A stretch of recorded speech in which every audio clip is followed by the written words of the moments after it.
تو آج کا میرا موضوع سخن ہے وہ ہے سچ کے فوائد اور جھوٹ کے نقصانات۔ میرے بھائیو، اللہ تبارک و تعالیٰ کا لاکھ لاکھ شکر و احسان ہے کہ ہم اور آپ مسلمان ہیں۔ اللہ تبارک و تعالیٰ نے ہمیں اسلام کی دولت سے مالا مال کیا، جو ایک اللہ تبارک و تعالیٰ کی طرف سے ملی ہوئی بہت بڑی نعمت ہے۔ لہذا ایک مسلمان کا عقیدہ کیا ہونا چاہیے، ایک مسلمان کو اس طریقے سے دنیا میں کیسے زندگی گزارنی چاہیے۔ میرے بھائیو، سب سے پہلی چیز ایک مسلمان کو چاہیے کہ وہ اپنی زبان کو وہ کنٹرول میں رکھے، وہ جھوٹ سے اپنے آپ کو جہاں تک ہو سکے بچانے کی کوشش کرے۔ ایک مرتبہ نبی اکرم صلی اللہ علیہ وسلم سے پوچھا گیا، اے نبی صلی اللہ علیہ وسلم، کیا مومن بخیل ہو سکتا ہے، کنجوس ہو سکتا ہے؟ تو نبی صلی اللہ علیہ وسلم نے کہا کہ ہاں، ہو سکتا ہے۔ کسی کے اندر اگر اللہ تبارک و تعالیٰ نے مال و دولت بہت زیادہ دیا ہے، اس کے باوجود بھی وہ بخیل ہو سکتا ہے، مال کی محبت اس کے اندر رہ سکتی ہے، وہ اللہ تبارک و تعالیٰ کے راستے میں زیادہ خرچ نہیں کرتا ہے، خرچ کرنے سے اپنے آپ کو روکتا ہے، ایسا ہو سکتا ہے۔ پھر پوچھنے والے نے کہا، اللہ کے نبی، کیا مومن بزدل ہو سکتا ہے؟ تو اللہ کے نبی صلی اللہ علیہ وسلم نے کہا کہ ہاں، مومن بزدل بھی ہو سکتا ہے۔ پھر پوچھنے والے نے کہا، اللہ کے نبی صلی اللہ علیہ وسلم، کیا مومن جھوٹا ہو سکتا ہے؟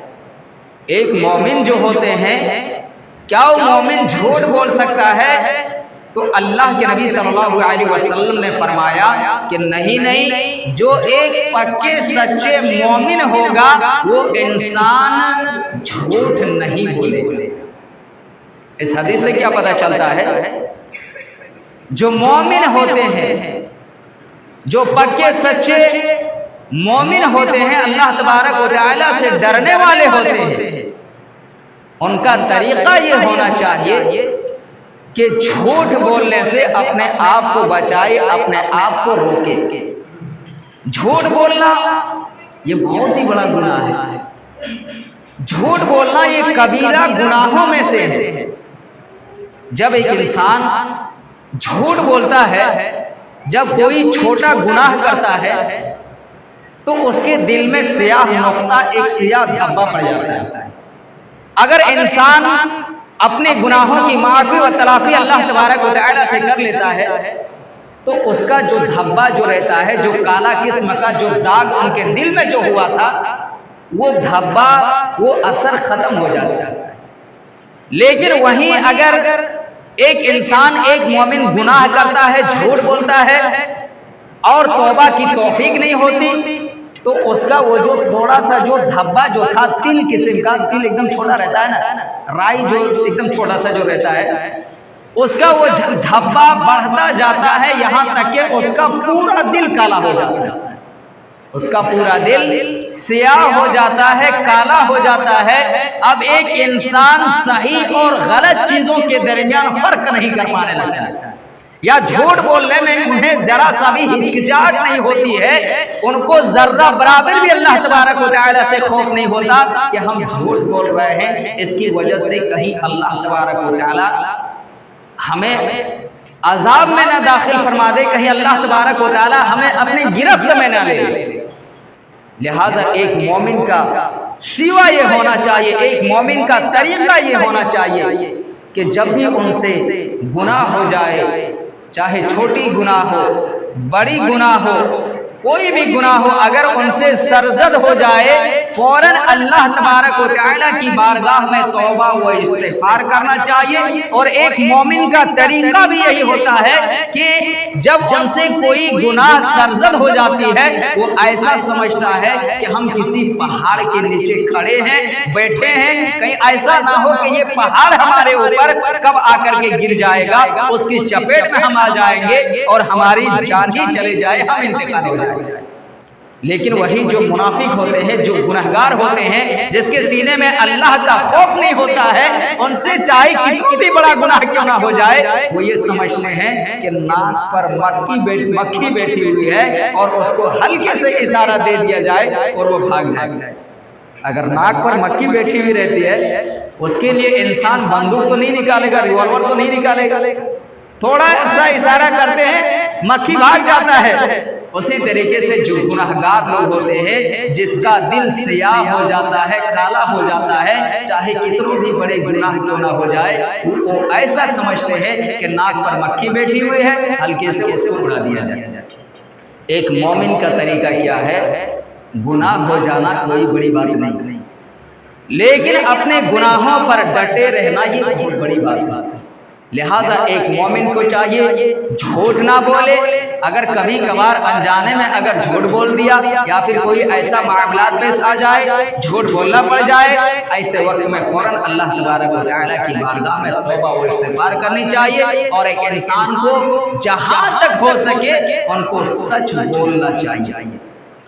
اللہ رب العالمین قرآن مجید سورہ احزاب کے اندر اللہ تبارک و تعالیٰ ارشاد فرماتا ہے، یا ایھا الذین آمنوا اتقوا اللہ، اے ایمان والو اللہ سے ڈرو، اے ایمان والو اللہ سے ڈرو، وقولوا قولا سدیدا، اور جب بھی بات کرو صاف اور سیدھی بات کیا کرو، یعنی غلط بات نہیں بولنا ہے، جھوٹ نہیں بولنا ہے، صاف ستھرا بات اللہ تبارک و تعالیٰ نے ہمیں بولنے کا حکم دیا۔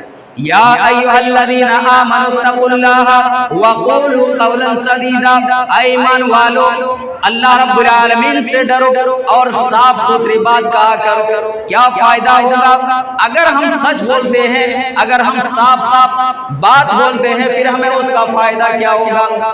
اللہ رب العالمین فرماتا ہے، یصلح لکم اعمالکم، اللہ تبارک و تعالیٰ تمہاری عملوں کو درست کر دے گا۔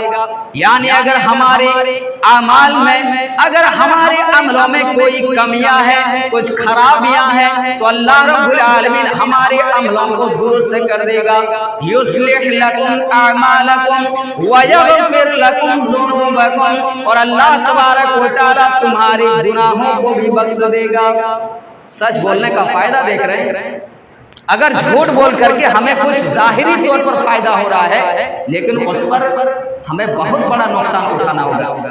مان لیجئے اگر ہم سے کوئی کہتا ہے بھائی صاحب ہمارے حق میں آپ جھوٹی گواہی دے دو، ہم 500 تمہیں دیتے ہیں، 500 ہم تمہیں دیں گے، صرف ہمارے حق میں تم اتنا کہہ دینا، جب ہم کہیں گے کہ فلاں صاحب نے یہ کام نہیں کیا ہے، آپ صرف اتنا کہہ دینا کہ ہاں میں دیکھا ہوں انہوں نے ایسا کام نہیں کیا ہے۔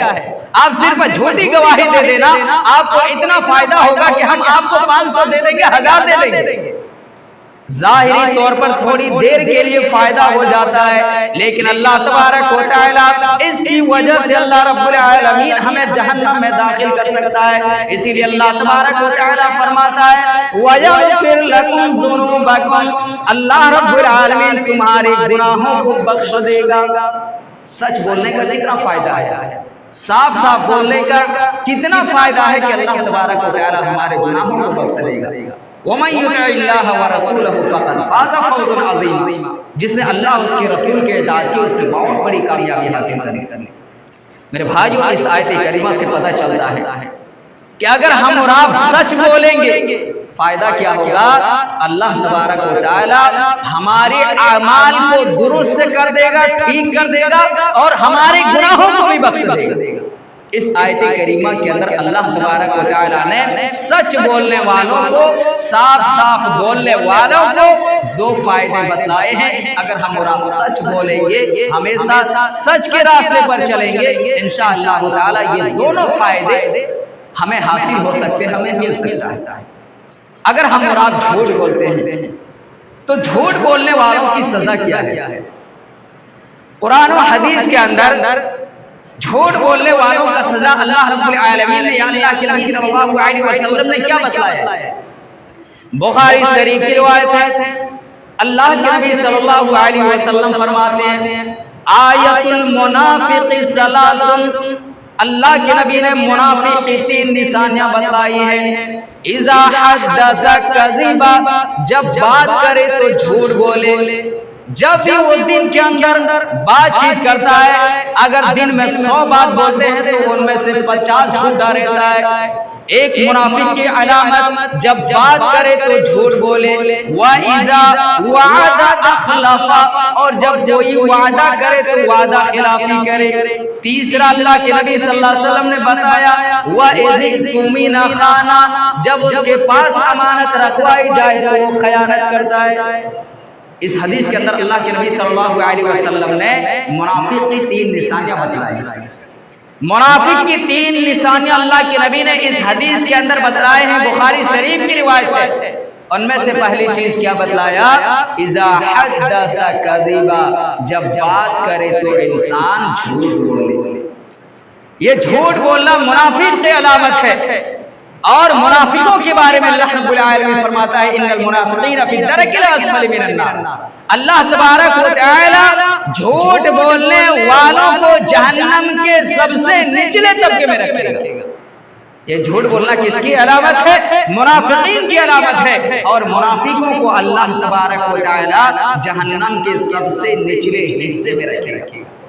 میرے بھائیو، ہم اور آپ جب بات کریں ہمیں یہ دھیان ہونا چاہیے کہ ہم اپنی زبان کو کنٹرول میں رکھیں، اپنی زبان کو جھوٹ بولنے سے روکیں، ورنہ کہیں ایسا نہ ہو کہ منافقین کی جو سزا اللہ تبارک و تعالی نے مقرر کی ہے، کہیں وہ سزا میں ہم اور آپ بھی گرفتار نہ ہو جائیں۔ بخاری شریف کی ایک دوسری حدیث ہے، اس کے اندر اللہ کے نبی نے 4 علامتیں منافق کی بتلائے، ان میں سے تیسری جو میں نے ذکر کیا، جب بات کرے تو جھوٹ بولے، وعدہ کرے وعدہ خلافی کرے، اس کے پاس امانت رکھوائی جائے تو وہ خیانت کرے۔ چوتھی چیز اللہ کے نبی نے ایک دوسری حدیث کے اندر اللہ کے نبی نے بیان فرمایا ہے کہ ایک منافق کی علامت یہ ہوتی ہے جب کوئی کسی سے جھگڑا ہو جائے، چاہے آپسی معاملات میں جھگڑا ہوا ہو یا کہیں بھی کسی بھی معاملات کو لے کر کے اگر جھگڑا ہو جائے تو وہ گالی گلوچ پر اتر آئے۔ یعنی ایک منافق کی اللہ کے نبی صلی اللہ علیہ وسلم نے ایک خصلت، ایک عادت، ایک نشانی کیا بتلائی ہے کہ جب کسی معاملات کو لے کر کے جھگڑا ہو جائے تو فوراً گالی گلوچ پر اتر آئے۔ میرے بھائیو، ہم اور آپ ایمانداری سے بتائیں ہمارے اندر منافق والی علامتیں پائی جا رہی ہیں یا نہیں پائی جا رہی؟ ضرور ہمارے اندر منافق والی علامت پائی جاتی ہے۔ کیسے؟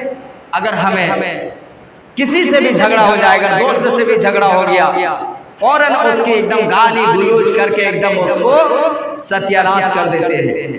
چاہے باپ سے جھگڑا ہو گیا، باپ کو بھی لوگ باپ نہیں سمجھنے لگتے ہیں، یہ میرا باپ ہے، یہ ہمارے چچا ہے، یہ ہمارے بھائی ہیں، یہ ہماری بیٹی ہے، یہ ہماری بیوی ہے، ہماری بہن ہے، کسی کو بھی لوگ نہیں پہچاننے لگتے ہیں۔ جب جھگڑا ہو جاتا ہے گالی گلوچ کر کے رکھ دیتے ہیں، چھوٹی چھوٹی بات چاہے کوئی کیوں نہ ہو جائے، ایک دم گالیوں کا بھرمار، ایک دم گالیوں کا انبار لگا دیتے ہیں، ڈھیر لگا دیتے ہیں۔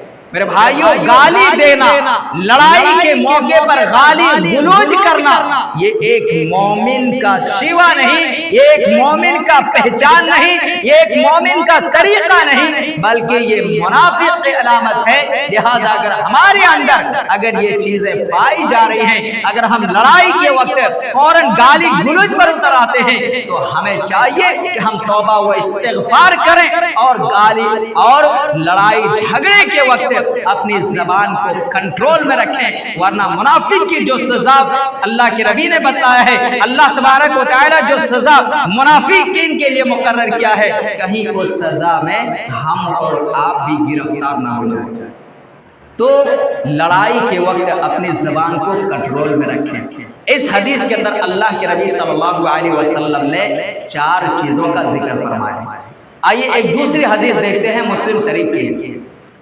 اللہ کے نبی صلی اللہ علیہ وسلم فرماتے ہیں ثلاثۃ لا یکلمہم اللہ یوم القیامہ، 3 ایسے لوگ ہوں گے جس سے اللہ تبارک و تعالی قیامت کے دن بات چیت نہیں کرے گا، ولا ينظر الیہم، اور ان کو نظر رحمت سے نہیں دیکھے گا، ولا یزکیہم، اور نہ ان کو گناہوں سے پاک کرے گا، بلکہ اللہ تبارک و تعالی ولہم عذاب علیم، بلکہ اللہ رب العالمین ان کے لیے دردناک عذاب تیار کر کے رکھا ہے۔ تین لوگوں کے لیے اللہ تبارک و تعالی نے دردناک عذاب تیار کر کے رکھا ہے۔ تین لوگوں کو اللہ تبارک و تعالی کل قیامت کے دن بات چیت نہیں کرے گا، نظر رحمت سے نہیں دیکھے گا۔ ان میں سے اللہ کے نبی صلی اللہ علیہ وسلم نے فرمایا ایک ایسا شخص ہوگا والمنفق سلعته بالحلف الكاذب، ان میں سے ایک ایسا شخص ہوگا جو جھوٹی قسم کھا کر کے اپنے سامان کو بیچتا ہوگا۔